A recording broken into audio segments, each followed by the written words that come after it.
stop everything you're doing right now. The Las Vegas Raiders locker room is on fire at training camp, and a 350-pound monster wants to come to Las Vegas no matter what. Are we finally going to give Maxx Crosby the elite partner he's been begging for on defense? Who was the victim abruptly kicked to the curb to make room for a new addition to Klint Kubiak's offense? And how is Brock Bowers absolutely tearing it up in practice, while Michael Mayer's situation is turning into a drama? Buckle up and hit that like button, because what I'm about to tell you changes everything for the Raiders. Are you kidding me? If you thought this offseason was going to be quiet, wake up, because things just got real. Defensive tackle Vita Vea just kicked the door down in Tampa Bay. His agent, Collin Roberts, dropped an absolute bombshell to reporter Rick Stroud, making it crystal clear that things have completely gone sour with the Bucs after contract extension talks stalled. His agent's words were direct: "I just don't see it ending in anything but a trade at this point." And guess who's right at the top of his wish list? Our Las Vegas Raiders. Insider Ted Nguyen revealed that Vea specifically wants to be traded to either the Raiders or a California team. To pour even more fuel on the fire, NBC analyst Chris Sims dropped on PFT Live that a deal between Tampa and Las Vegas makes total sense. You know why? Our general manager, John Spytek, and Bucs GM Jason Licht are tight. They're best friends. They have a direct line. If Spytek wants to pick up the phone and close this deal right now, the door is wide open.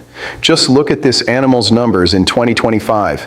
51 total pressures, 4 sacks, and a 72.8 PFF grade, even while playing through pain. He's even sitting out practice in Tampa, claiming a back injury.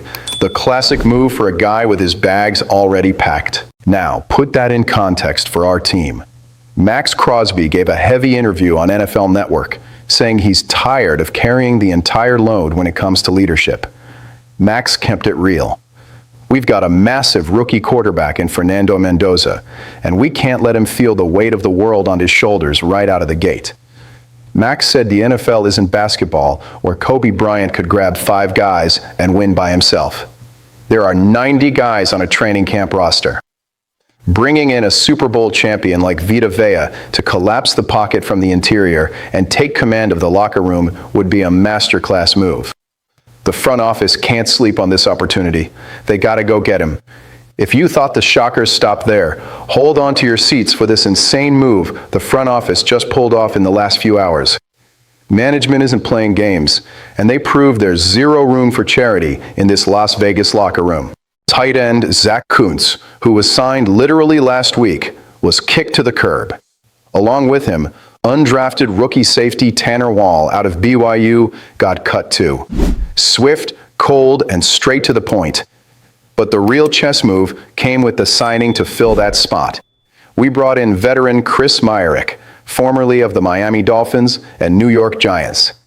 Now, casual fans look at this news and think, wait Ryan, Myarick only has 10 career catches.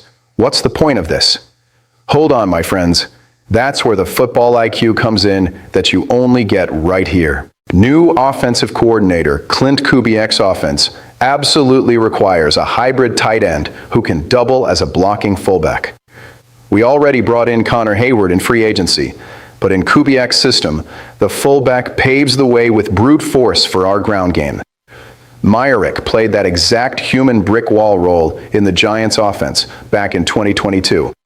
He's a 260-pound bowling ball, built purely to blow up linebackers at the second level.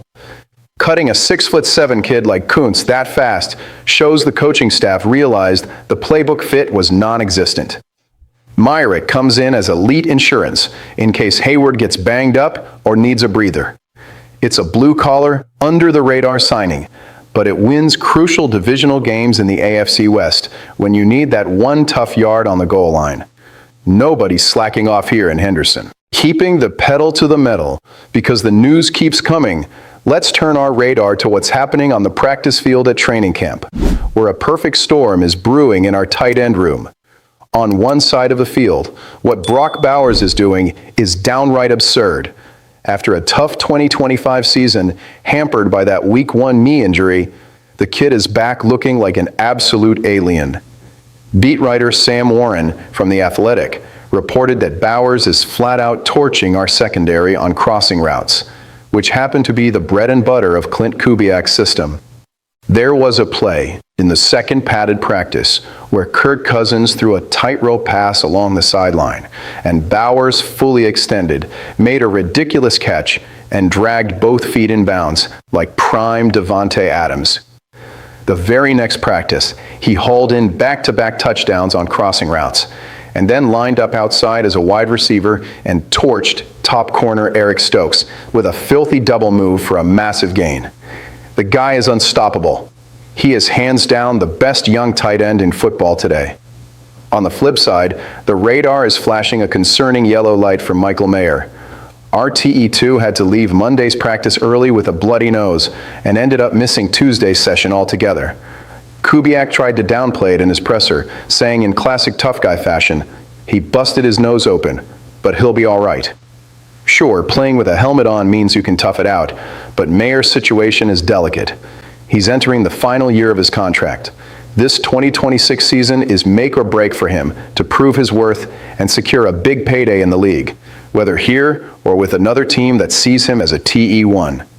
If a busted nose or any minor injury takes Mayer out of rhythm while Bowers swallows up 90% of the targets in this offense, Mayer's snap count is going to evaporate. He needs to get back on the field ASAP. To wrap up all this madness, Vita Vea is practically knocking on Henderson's door to be the wrecking ball our defense desperately needs alongside Crosby. The front office proved they aren't giving out free passes to underperforming players while reshaping Kubiak's depth chart. And Brock Bowers is ready to shock the world while Michael Mayer is racing against the clock. Now I want to hear from Raider Nation.